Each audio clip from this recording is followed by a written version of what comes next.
We will review DFMPro functions embedded inside of the NX Checkmate application in this non-parametric machine part. We will use a prismatic mill check to analyze this data. We see there are several errors in our checkmate results. Using the NX see-through all command, we can see clearly the location of internal features within this machine part. The first check identifies deep hole issues, where the ratio of the height versus the diameter of the hole exceeds the standard.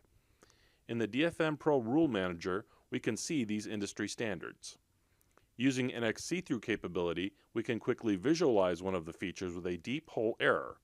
If the hole depth is too deep and the diameter is too small, in many cases this will cause the tool to break. Next to the hole, we see the tool accessibility error.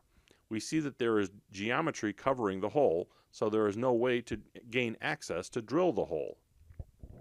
Another error DFMPro has identified is a sharp corner in a pocket of this machine part. In reviewing the DFMPro help page, manufacturing recommendations are made to avoid the additional cost of using EDM.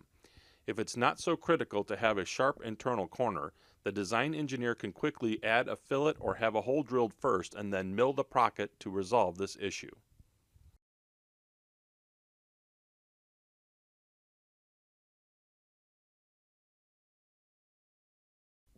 DFMPro for sheet metal quickly identified a hole feature that is too small. In standard sheet metal practice, the hole diameter must be at least equal to the thickness of the part. Another common check is the knife edge condition. This is considered to be a safety constraint. This exterior edge could possibly lead to injury or part failure.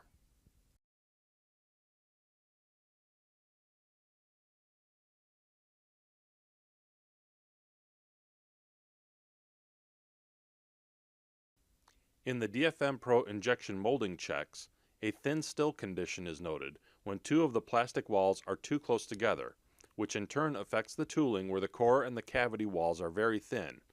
This ultimately affects the tool life in the plastic injection molded parts. In this assembly check, we will review tool reach and fastener accessibility. The geometry of a component part is going to interfere with the tool which will be used to assemble or disassemble the fastener below. In complex assemblies, identification of such interference areas is very difficult. Let's take a look at a hole alignment rule violation. The holes on these two components are not lined up correctly. Minor misalignment of holes will result in issues related to joining. Fasteners may not fit correctly. Again, this is usually not found until assembly or out on the shop floor. DFMPro has a variety of out-of-the-box rules, and users can add more company best practice rules into this tool for implementation. Thank you.